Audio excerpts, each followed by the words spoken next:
Inspector కనక మహాలక్ష్మి మీద చెయ్యి చేసుకోవడంతో విహారీ ఉగ్ర రూపంతో ఆ ఇన్స్పెక్టర్ మీద చెయ్యెత్తుతాడు. ఇక దాంతో ఆ ఇన్స్పెక్టర్, ఏంట్రా దీన్ని కొడితే నువ్వు చెయ్యెత్తుతున్నావు, అసలైనా ఎందుకు దీనికోసం నువ్వు ఇంతలా కంగారు పడిపోతున్నావు, దీనికి నీకు ఏంటి సంబంధం రా అని చెప్పి ఆ ఇన్స్పెక్టర్ అంటూ ఉంటుంది. ఇక దాంతో ఆయన మా అల్లుడు గారు అని చెప్పి ఆదికేశవులు అంటూ ఉంటారు. ఓ, ఇది నీ భార్యనా?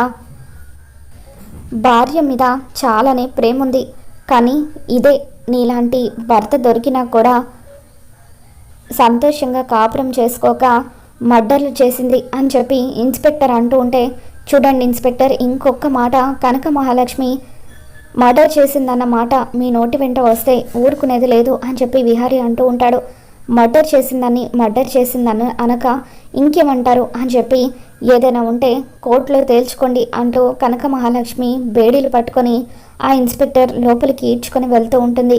ఇక దాంతో ఆదికేశవులు ఎంతగానో బాధపడిపోతూ ఉంటే అప్పుడు విహారీ, మామయ్య గారు మీరేమీ కంగారు పడకండి, కనకంని క్షేమంగా బయటకు తీసుకుని వచ్చే బాధ్యత నాది అని చెప్పి, విహారీ మిమ్మల్ని ఇద్దరిని హోటల్కి తీసుకుని వెళ్తాను పదండి మామయ్య గారు అంటూ విహారీ ఆదికేశవుల్ని గౌరిని ఒక హోటల్లో ఉంచుతారు. చూడండి మామయ్య గారు, ఎట్టి పరిస్థితుల్లోనూ మీరు ఈ హోటల్ దాటి బయటకు రాకండి, ఉదయం నుండి మీరు చాలా బాధపడుతున్నారు, ఇలా అయితే మీ ఆరోగ్యం పాడవుతుంది, చెప్పాను కదా కనక మహాలక్ష్మి బాధ్యత నాది, తనని నేను బయటకు తీసుకొస్తాను, ధైర్యంగా ఉండండి అంటూ విహారీ వాళ్ళకి కావాల్సిన ఏర్పాట్లన్నీ కూడా చేసి లాయర్ కోసం అని చెప్పి లాయర్ దగ్గరికి వెళ్తాడు. ఇకప్పుడు అక్కడ ఉన్న ఒక లాయర్ ఊరు వెళ్ళడంతో మరొక లాయర్ని కాంటాక్ట్ అయ్యి ఎలాగైనా సరే లక్ష్మిని విడిపించడానికి విహారీ ఏర్పాట్లు చేస్తూ ఉంటాడు. మరోపక్క ఇన్స్పెక్టర్ లక్ష్మిని సెల్లో వేసి కానిస్టేబుల్ల చేత కొట్టిస్తూ ఉంటుంది. దాంతో కనక మహాలక్ష్మి గట్టిగా అరుస్తూ ఉంటుంది. అమ్మా దయచేసి మీకు దండం పెడతాను, నన్ను కొట్టకండి, నేను ఏ తప్పు చేయలేదు, నన్ను నమ్మండి అమ్మా అంటూ కనక మహాలక్ష్మి ఇక అలా అరుస్తూ ఉంటుంది. ఇంతలో అంబిక ఇన్స్పెక్టర్కి ఫోన్ చేస్తుంది.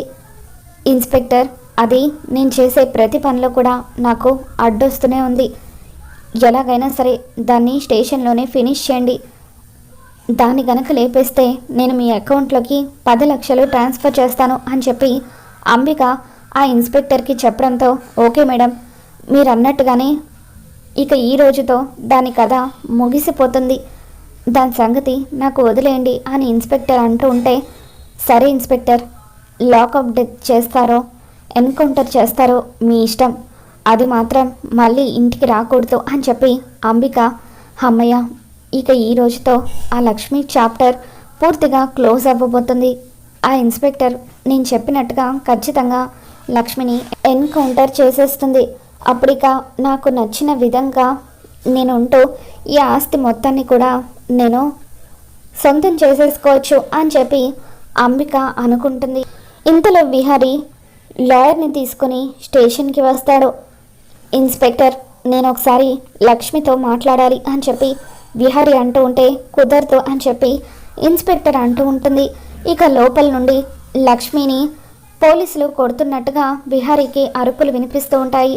లక్ష్మి అరుపులు వినగానే విహారీ కంగారు పడిపోతూ లక్ష్మి లక్ష్మి అని చెప్పి లోపలికి వెళ్తూ ఉంటే, హలో మిస్టర్, లోపలికి వెళ్ళడానికి మీకు పర్మిషన్ లేదు అని చెప్పి ఆ ఇన్స్పెక్టర్ అంటూ ఉంటుంది. ఇక దాంతో విహారీ, కనక మహాలక్ష్మి తప్పు చేసిందని ఇంకా ప్రూవ్ అవ్వలేదు, తనేమీ నేరస్తురాలు కాదు, కేవలం సస్పెక్ట్ మాత్రమే, సస్పెక్ట్ని అలా కొట్టడం నేరం ఇన్స్పెక్టర్ అని చెప్పి విహారీ అంటూ ఉంటే, ఏమయ్యా రూల్స్ గురించి నువ్వే నాకు చెప్తున్నావా అని చెప్పి ఇన్స్పెక్టర్ అంటూ ఉంటుంది.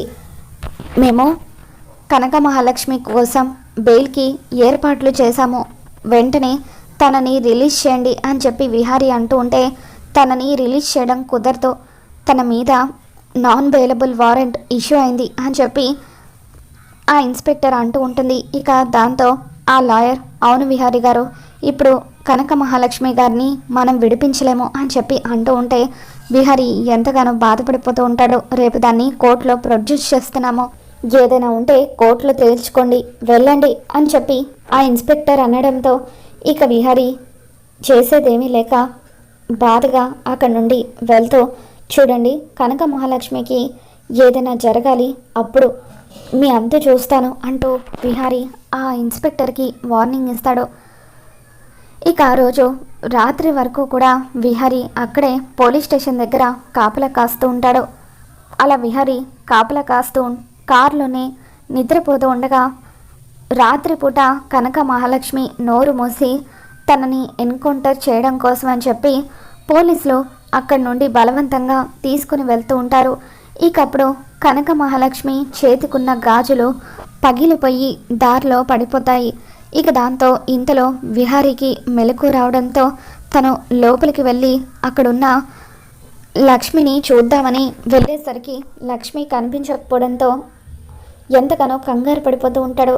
ఇక ఇంతలో అక్కడున్న లేడీ కానిస్టేబుల్ ఒక ఆవిడ విహారీతో, బాబు నేను ఉదయం నుండి మీ ఇద్దరిని చూస్తున్నాను, ఆ అమ్మాయిని చూస్తూ ఉంటే చాలా జాలేస్తుంది, తను ఏ తప్పు చేయలేదని అనిపిస్తుంది, ఎవరో అన్యాయంగా ఇరికించినట్టుగా తెలుస్తుంది, మీరు కూడా ఉదయం నుండి ఆ అమ్మాయి కోసం చాలా బాధపడుతున్నారు, మీ ఇద్దరికి మంచి జరగాలని కోరుకుంటూ నేను మీకు ఈ నిజం చెప్తున్నాను బాబు, ఆ అమ్మాయిని ఎన్కౌంటర్ చేయడానికి తీసుకువెళ్ళారు, వెళ్ళి ఆ అమ్మాయిని కాపాడుకోండి బాబు అని చెప్పి అక్కడున్న కానిస్టేబుల్ విహారీకి చెప్పడంతో విహారీ లక్ష్మి గాజులు పగిలిపోయిన దారిలో తన కోసం వెళ్తూ ఉంటాడు.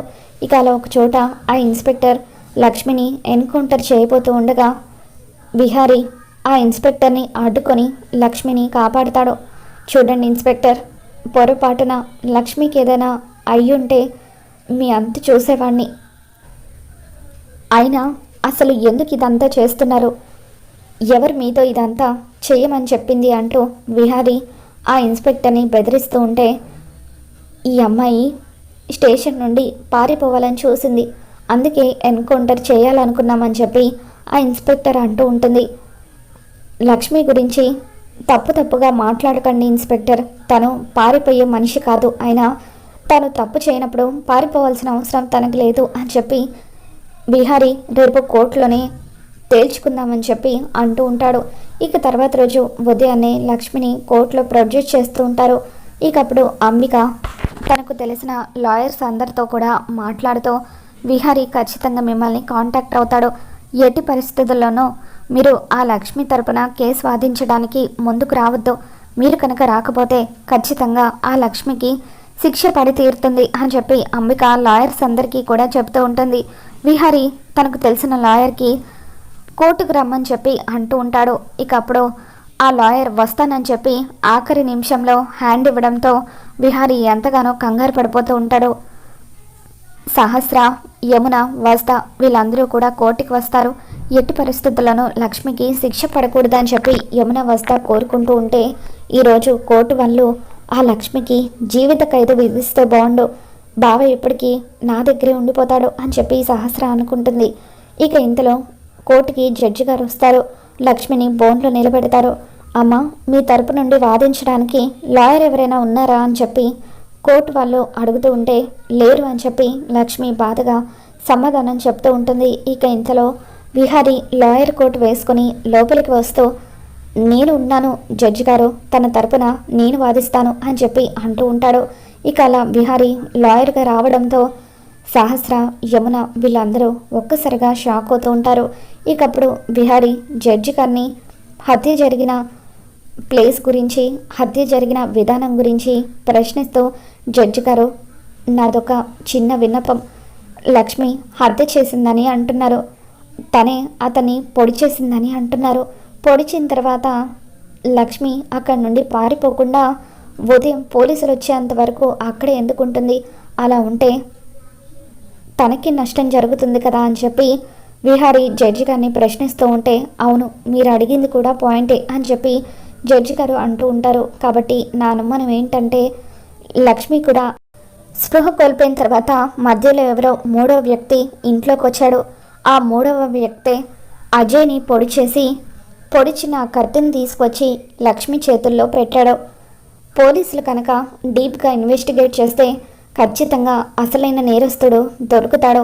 కాబట్టి అప్పటి వరకు లక్ష్మిని నిర్దోషిగా విడుదల చేసి పోలీసులు వాళ్లకు ఇన్వెస్టిగేషన్ డీప్గా చేయమని ఆదేశాలు ఇవ్వమని నేను కోరుతున్నాను అని చెప్పి విహారీ జడ్జి గారిని కోరుతూ ఉంటాడు.